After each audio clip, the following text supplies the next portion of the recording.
been some buzz here in Colorado and elsewhere about Governor John Hickenlooper's future. Will Hickenlooper make a run for president in 2020?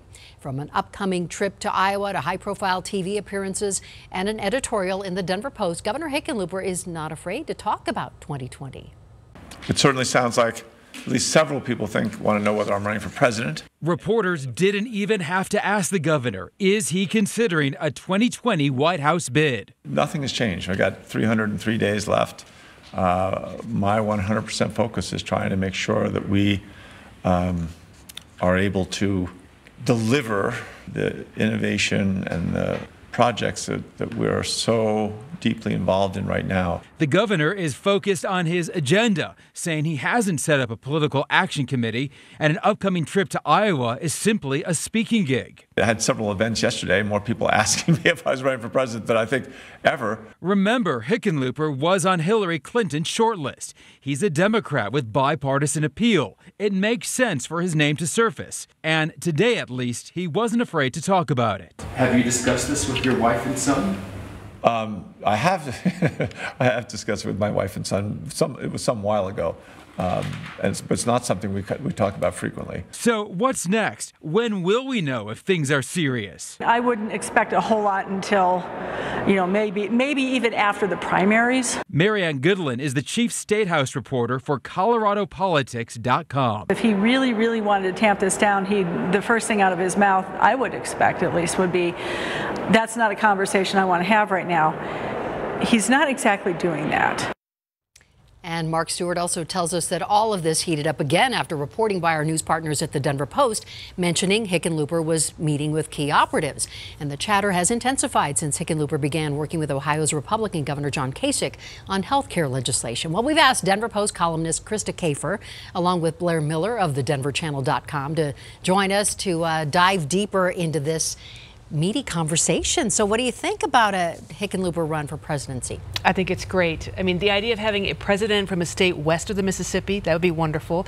The idea of somebody who's thoughtful and moderate, who, tweets nice things, running for president, that would be fantastic. And I think it would be in the Democrats' best interest to put forward a thoughtful, moderate person, which would be a great contrast with President Trump. Yeah, I think with a sort of a lack of Democratic outstanding candidates right now, as far as who have declared or anything like that, I think he at least is someone who I think people who don't know him would sort of be drawn towards him. He's from Colorado.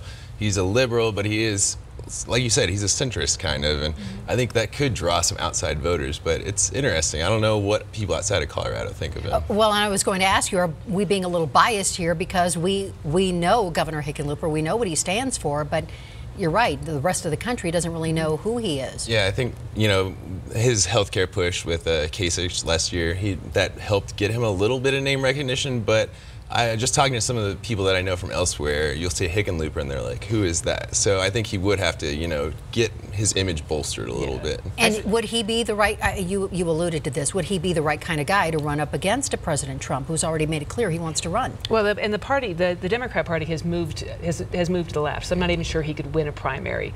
And as you were saying, people don't necessarily know who he is in other states, and I'm sure in New Jersey they're saying Hicken who, right? But, he wrote a book. Everyone who wants to run for president writes a book. That's the first step.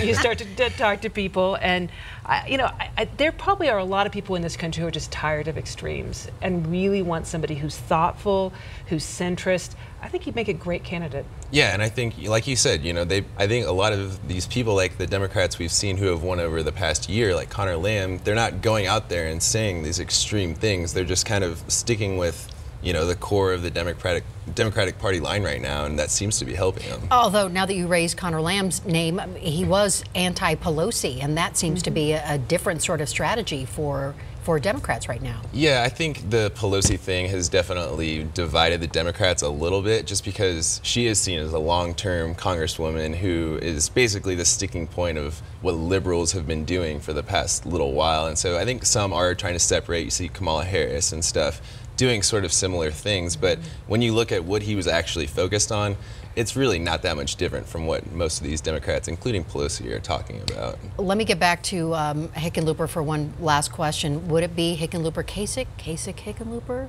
That would be interesting. I don't think we've had two different party pairings since around the founding, really, where you had two different parties. And does it work? Would it work? I don't know. And yeah, would either of them be willing to give up the D or R next to their name and run as independents or anything like that? I think with Trump atop the Republicans now, you know, it'd be, in my mind, you would put Hickenlooper at top because, you know, he has the D next to his name. But it's an interesting question. Okay, I'm sure we'll be listening for that one as well. Okay, so there's a lot of other things going on at the White House right now. Rex Tillerson is out. We know there's a lot of moving parts right now. President Trump's also talking about North Korea and having conversations with North Korea without a Rex Tillerson there.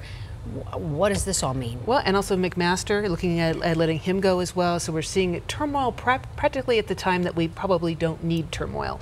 We need people whose voices are calm and steady to advise this president. I feel bad for Tillerson, the way he was let go. It was sort of like a "you fired" moment on television. That's not the way you're supposed to do things in the White House. And it was drug out for so long. I mean, we've been hearing the same thing for 6 months at least now, of like Tillerson's out, and he finally was in a tweet. And I think what gets interesting now is you have Pompeo as Trump's pick to replace him. He has to go back through the Senate Foreign Relations Committee, back through the Senate confirmation process.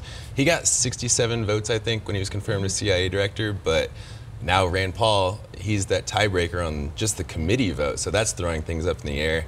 Been asking Cory Gardner what he thinks about it. He backs Pompeo, but with Gina Haspel set to maybe take over the CIA, that's something we haven't really heard that much about. So is this the president finally getting the right people in the right place in his mind, do you think? Maybe in his mind. I think, you know, I would like to see people who can contrast with him, who can perhaps tell him things that he doesn't know, push back on some of his ideas, like this newest attack on free trade with the tariffs. But I sense that maybe he's bringing in people that agree with him, and I don't know if that's such a good thing. I get the same sense. I mean, you know, there has been pushback against pretty much all of his nominees from Democrats since the beginning, and some Republicans, but I think now we're seeing these new people come in, and I feel like a lot of people say they're just yes men for the president, and the president has totally wiped away what some of his advisors say, you know. Well, it's a new week. We'll see what happens. Krista Kafer, Blair Miller, thank you both for being here and providing insight for us. Thanks. And we'll be right back.